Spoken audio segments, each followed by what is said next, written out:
अस्सलाम वालेकुम everyone, welcome to my YouTube channel. आज का जो हमारा टॉपिक है वो है एलिमेंट्स ऑफ रिसर्च। अगर हम एलिमेंट्स ऑफ रिसर्च की बात करें तो इसमें वेरिएबल्स आ जाते हैं, कॉन्सेप्ट आ जाता है, कंस्ट्रक्ट आ जाता है, hypothesis, research question, measurement scale, उसके बाद मेजरमेंट लेवल्स। ये सब जो है ना ये रिसर्च के एलिमेंट्स हैं। एक प्रिसाइज और मीनिंगफुल रिसर्च करने के लिए इन सब एलिमेंट्स की जो अंडरस्टैंडिंग है वो नहायत ज़रूरी है। अगर आप इन एलिमेंट्स के बारे में नहीं जानते तो फिर आप एक कंसाइज और मीनिंगफुल रिसर्च नहीं कर सकते। ठीक है, तो हम step by step in variables को एलिमेंट्स को डिस्कस करेंगे और सबका डिटेल के साथ डिस्कस करेंगे और आपको प्रॉपर नोट्स भी प्रोवाइड किए जाएंगे। ठीक है, अगर आपको कोई चीज़ समझ नहीं आएगी तो आप कमेंट सेक्शन में बिला झिझक पूछ सकते हैं।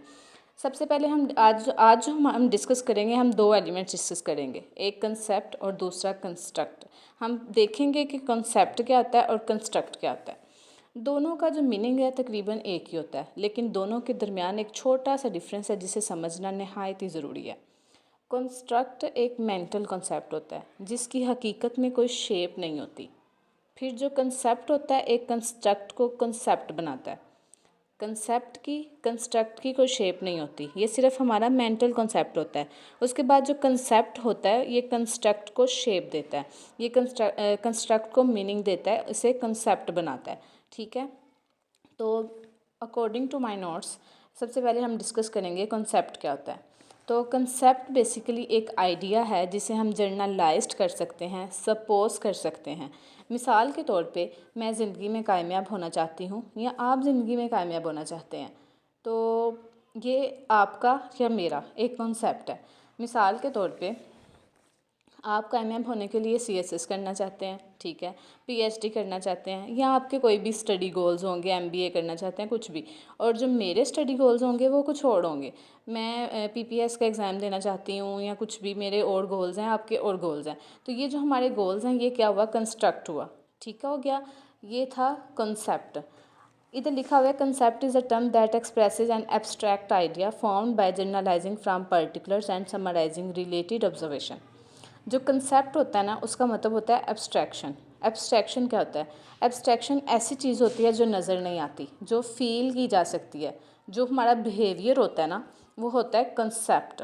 ठीक है, उसे हम देख नहीं सकते, इसलिए कंसेप्ट को एब्स्ट्रैक्शन कहा जाता है। इसीलिए इधर भी यही लिखा गया है कि concept is a term that expresses an abstract idea, मतलब ऐसा आइडिया जिसे हम नज़र देख नहीं सकते, वो सिर्फ हमारी फीलिंग्स हैं, हमारा बिहेवियर है। और कंसेप्ट क्या करता है, समराइज़ करता है।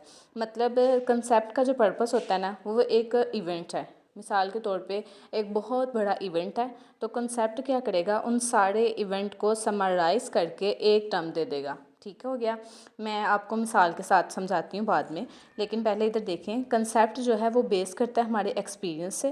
कंसेप्ट रियल फिनोमिना होता है, हमारी फीलिंग्स होती हैं, हमारा बिहेवियर होता है, और एक जर्नलाइज्ड आइडिया होता है जिसका कोई मीनिंग होता है और इसे हम देख नहीं सकते, इसलिए इसे एब्स्ट्रैक्ट कहा गया। ओके, मिसाल के तौर पे आप इसकी एग्जांपल देखें नेक्स्ट पेज पे। एक रिसर्चर ऑब्जर्व करता है कि एक पब्लिक स्पीकर है जिसकी स्पीच है और वो स्पीच देने से पहले डरा हुआ है, उसे पसीना आ रहा है, वो बड़ा बेचैन हो रहा है, उसके हाथ कांप रहे हैं, वो पेंसिल के साथ टिक टिक टिक टिक कर रहा है। तो एक रिसर्चर उसे ऑब्ज़र्व कर रहा है, उस सारे इवेंट को ऑब्ज़र्व करता है, उसकी एंजाइटी को, उसका पेंसिल से टिक टिक करना, उसका बेचैन होना, इन सब चीज़ों को जो है ना एक रिसर्चर ऑब्ज़र्व कर रहा है। ऑब्ज़र्व करने के बाद इस सब को वो क्या नाम देता है, स्पीच एंजाइटी। वो क्यों कर रहा है? क्योंकि वो उसे परेशानी हो रही है, उसे एंजाइटी हो रही है कि पता नहीं वो क्या होगा, वो उसका कॉन्फिडेंस बरकरार रह सकेगा, नहीं रह सकेगा। तो ये जो सब होता है वो डर रहा था स्पीच देने से पहले। तो एक रिसर्चर जिसे ऑब्ज़र्व कर रहा था उसने इस सब इवेंट को क्या नाम दे दिया, स्पीच एंजाइटी का नाम दे दिया। अब आप पीछे वाली डेफिनेशन को अगर दोबारा पढ़ें तो a concept is a term that express an abstract idea found by generalising from particulars and summarising related observation. उसके बाद है number of events under one general heading, कि ये एक एब्स्ट्रैक्ट आइडिया होता है, ठीक है, जो किसी चीज़ से जर्नलाइज्ड किया जाता है और इसका कोई ना कोई मीनिंग होता है। और ये क्या करता है, पूरे इवेंट्स को, इसका पर्पस क्या होता है, एक पूरे इवेंट्स को किसी एक जनरल हेडिंग में दे देना, तो उसने रिसर्चर ने भी बिल्कुल ऐसा ही किया, उसने उसकी जो एंजाइटी थी उसे ऑब्ज़र्व किया और उससे क्या किया, उसे स्पीच एंजाइटी का नाम दे दिया। ये था कॉन्सेप्ट। इंशाल्लाह आपको समझ आ गई होगी, उम्मीद है। उसके बाद कुछ कॉन्सेप्ट लिखे हुए हैं कि वर्ड टेबल का कॉन्सेप्ट है कि अगर हम एक टेबल का कॉन्सेप्ट लेते हैं तो उसमें सारी जो लकड़ी की बनी सारी चीज़ें, टेबल एक लकड़ी से बना होता है, तो उसमें जो सारी लकड़ी की बनी चीज़ें वो हमारे माइंड में आना शुरू हो जाएंगी। कि डाइनिंग रूम में कोई भी चीज़ होती है, फर्नीचर वगैरह, तो वो सारा हमारे जहन में आना शुरू हो जाएगा। उसके बाद मैस कम्युनिकेशन में, मैस मीडिया रिसर्च में कुछ कंसेप्ट दिए गए हैं, जैसे advertising effectiveness, message length, media usage, readability. तो ये सारे जो है ना मैस मीडिया के कॉन्सेप्ट हैं। नेक्स्ट आ जाता है कंस्ट्रक्ट।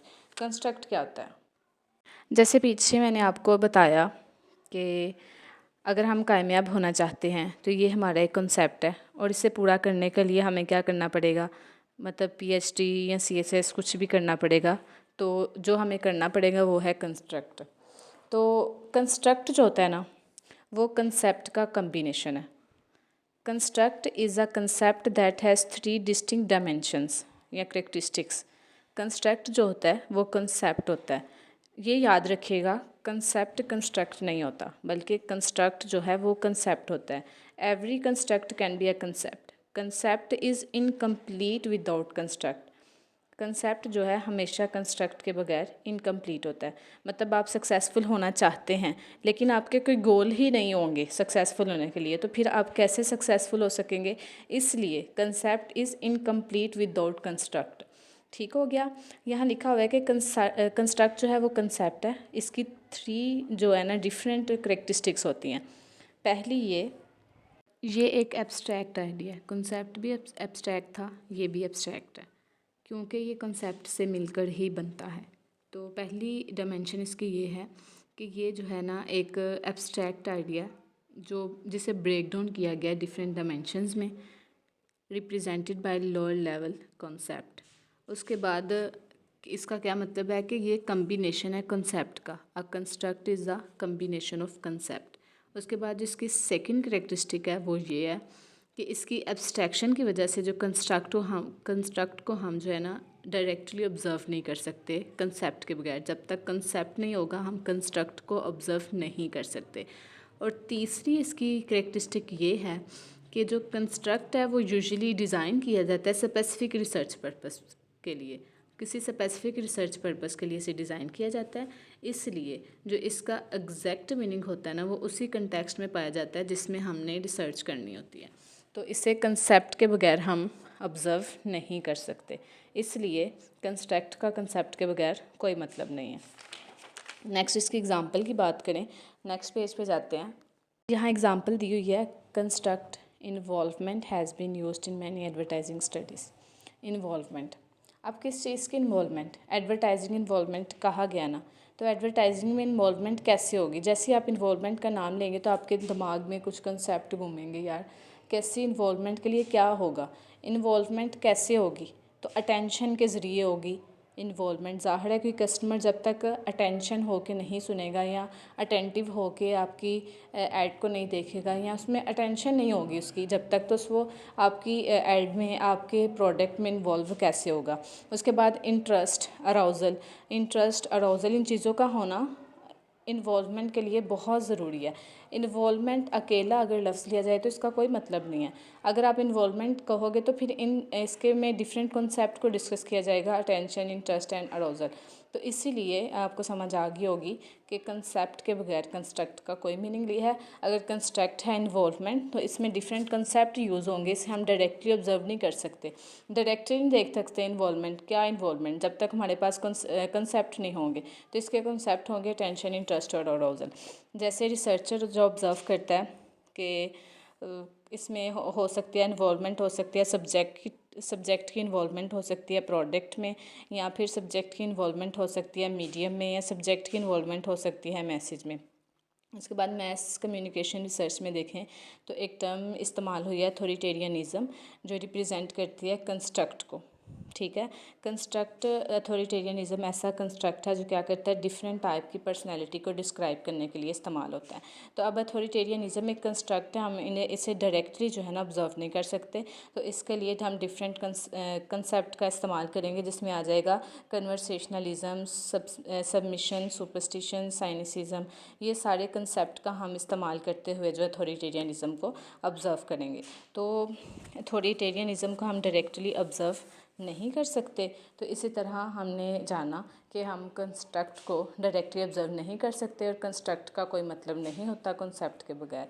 ये तो हमने थॉरोली से डिस्कस किया था कि कॉन्सेप्ट और कंस्ट्रक्ट है क्या। नेक्स्ट लेक्चर में मैं आपको इन दोनों के दरमियान मेन डिफरेंस बताऊंगी कि इन दोनों के दरमियान डिफरेंस क्या है। तो मिलते हैं इंशाल्लाह नेक्स्ट वीडियो में। वीडियो अच्छी लगी हो तो वीडियो को लाइक करें, चैनल को सब्सक्राइब करें और अपने दोस्तों के साथ लाजमी शेयर करें। Thank you so much. Allah हाफिज़।